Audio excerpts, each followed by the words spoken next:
Assalamualaikum warahmatullahi wabarakatuh. Ya, halo anak-anak, gimana kabarnya hari ini? Gimana nih anak-anak puasa di hari ke-15 Ramadan? Masih semangat kan puasanya? Semoga anak-anak selalu diberikan kesehatan dan diberikan kekuatan juga untuk puasanya. Dan semoga anak-anak juga selalu semangat ya untuk belajar di bulan Ramadan ini. Amin. Anak-anak, sebelum kita mulai belajar, yuk kita berdoa terlebih dahulu. Berdoa dimulai. Bismillahirrohmanirrohim.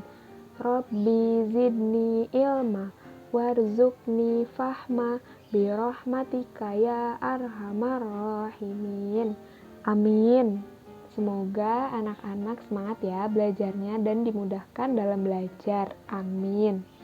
Nah, anak-anak, hari ini kita akan lanjutkan belajar kembali pada tema 8, subtema 3 di pembelajaran 3 dan 4. Sekarang, coba yuk kita baca terlebih dahulu teks dengan judul Bersepeda Bersama Teman. Hari ini, Asep dan teman-teman akan berkeliling menggunakan sepeda. Mereka bertualang melewati jalan raya dan melihat rambu-rambu lalu lintas.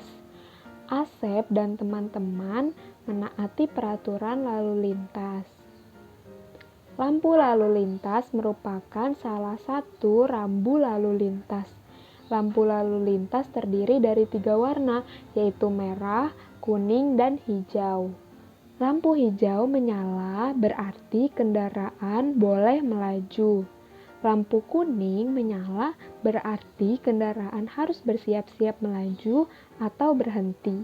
Lampu merah menyala berarti kendaraan harus berhenti. Nah, anak-anak, berdasarkan teks yang tadi, kita dapat mengetahui ya bahwa lampu lalu lintas itu termasuk ke dalam salah satu rambu-rambu lalu lintas. Nah, lampu lalu lintas itu tadi ada 3 warna. Warna yang pertama dari lampu lalu lintas ada warna hijau. Saat lampu lalu lintas warna hijau ini menyala, maka kendaraan harus segera jalan. Kemudian warna kedua adalah warna kuning. Saat lampu warna kuning ini menyala, artinya kendaraan harus bersiap-siap untuk melaju atau bersiap-siap untuk berhenti. Dan yang ketiga, lampu warna merah saat menyala itu artinya kendaraan harus berhenti. Jadi saat anak-anak bertemu dengan lampu merah di jalan, anak-anak harus menaati peraturannya ya. Ketika lampu merah, ketika lampu hijau, dan ketika lampu kuning. Selanjutnya, yuk kita perhatikan. Nih, ada laporan teman-teman Asep yang sudah bisa mengendarai sepeda dan belum bisa mengendarai sepeda. Yuk kita lihat laporan diagramnya. Diagram di sebelah kiri itu menunjukkan teman-teman Asep yang sudah bisa mengendarai sepeda. Diagram di sebelah kiri menunjukkan jumlah teman Asep yang sudah bisa mengendarai sepeda yang berwarna pink atau merah muda ya anak-anak. Kemudian yang di sebelah kanan menunjukkan jumlah teman Asep yang belum bisa mengendarai sepeda yang berwarna kuning. Nah, anak-anak, setelah melihat diagram tersebut, kita dapat mengetahui ya bahwa teman-teman Asep yang sudah bisa mengendarai sepeda itu berjumlah 6 orang. Dan teman-teman Asep yang belum bisa mengendarai sepeda itu berjumlah 3 orang. Artinya, lebih banyak teman-teman Asep yang sudah bisa mengendarai sepeda daripada teman-teman yang belum bisa mengendarai sepeda. Nah, anak-anak, kemudian Asep akan melanjutkan perjalanannya ke pasar ikan untuk melihat berbagai macam ikan. Di perjalanan, Asep melihat ada sebuah papan petunjuk arah. Nah, kita lihat ya anak-anak. Ini di sebelah kanan adalah papan petunjuk arah yang dilihat oleh Asep dan teman-temannya. Kan tadi Asep dan teman-temannya akan pergi ke pasar ikan. Jadi Asep dan teman-temannya itu harus menuju kemana? Harus berbelok ke kanan atau berbelok ke kiri atau harus lurus melanjutkan perjalanan? Ya, benar sekali. Berdasarkan papan petunjuk yang ditemukan Asep dan teman-temannya, pasar ikan menuju ke arah kanan. Jadi, Asep dan teman-temannya harus berbelok ke arah kanan untuk menuju pasar ikan. Kemudian, kita lihat lagi yuk papannya. Papan petunjuk arah. Apabila ingin pergi ke taman kota, maka harus belok ke arah kiri. Dan apabila ingin menuju ke rumah sakit Damai, maka harus melanjutkan perjalanan lurus mengikuti arah. Nah, anak-anak, papan petunjuk tadi itu merupakan salah satu contoh rambu-rambu lalu lintas. Papan petunjuk ini termasuk ke dalam rambu petunjuk. Rambu petunjuk merupakan rambu lalu lintas yang berfungsi untuk menuju ke sebuah arah atau ke tempat tertentu. Seperti contohnya tadi ya anak-anak, jadi saat Asep dan teman-temannya akan pergi ke pasar ikan, maka Asep harus menuju atau harus berbelok ke arah kanan.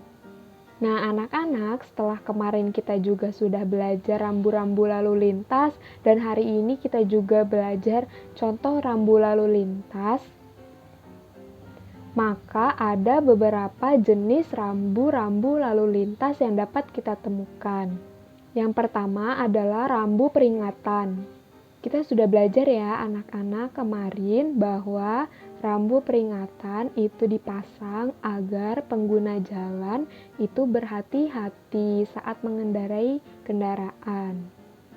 Adapun beberapa contohnya yaitu jalan licin, kemudian ada penyempitan jalan, kemudian di depan ada persimpangan untuk ke arah kiri. Kemudian rambu yang kedua adalah rambu larangan. Jadi saat ada rambu larangan, kita tidak boleh melakukan hal tersebut. Contohnya itu dilarang berhenti, dilarang parkir, dan dilarang putar balik.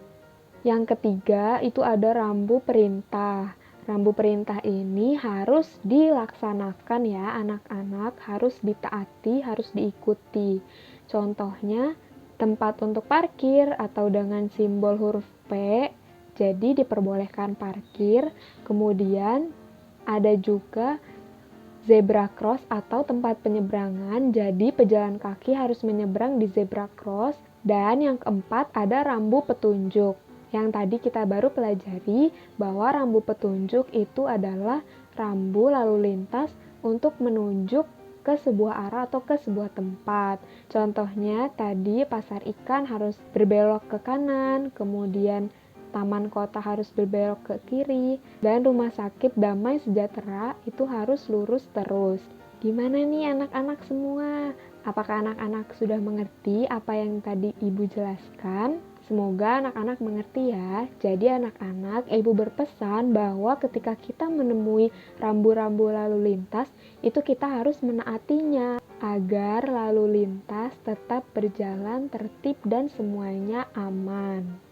Nah, sekarang saatnya anak-anak untuk mengerjakan tugas. Disimak dulu ya anak-anak untuk tugasnya.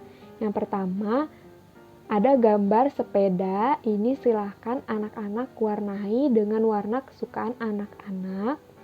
Kemudian yang kedua tugasnya berdasarkan diagram pada gambar di samping, silahkan anak-anak untuk menjawab pertanyaan-pertanyaan berikut ini. Yang pertama, berapa banyak anak yang bisa menggambar? Yang kedua, berapa banyak anak yang tidak bisa menggambar?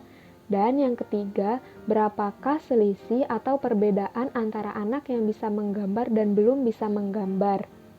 Kemudian, lengkapi gambar berikut ini sesuai dengan perintah yang tersedia. Perintahnya yaitu, untuk menuju taman bermain, harus berbelok ke kiri. Untuk menuju Masjid Agung, harus berbelok ke kanan. Dan untuk menuju ke sekolah Nusantara, harus lurus mengikuti arah. Jadi anak-anak silahkan tuliskan kemanakah yang ke arah kiri, kemanakah yang ke arah kanan. Contohnya ini seperti sekolah Nusantara, tadi perintahnya yaitu menuju ke sekolah Nusantara harus lurus mengikuti arah. Maka rambu petunjuknya yaitu lurus mengikuti arah. Dan tugas terakhir, silahkan lengkapi gambar berikut ini dengan perintah yang tersedia. Perintahnya yaitu, untuk menuju ke kebun binatang harus belok ke kiri. Untuk menuju pasar bersih harus lurus mengikuti arah jalan. Dan untuk menuju ke rumah sakit Indah harus belok kanan. Ya anak-anak, itu dia tugasnya. Silahkan untuk dikerjakan tugasnya, kemudian kirimkan di grup WhatsApp ya. Alhamdulillahirrabbilalamin, terima kasih anak-anak sudah menyimak video pembelajarannya hari ini, sudah belajar bersama juga hari ini. Semoga anak-anak tetap semangat ya untuk belajar di bulan Ramadan ini. Terima kasih banyak anak-anak. Ibu cukupkan, sekian. Wassalamualaikum warahmatullahi wabarakatuh.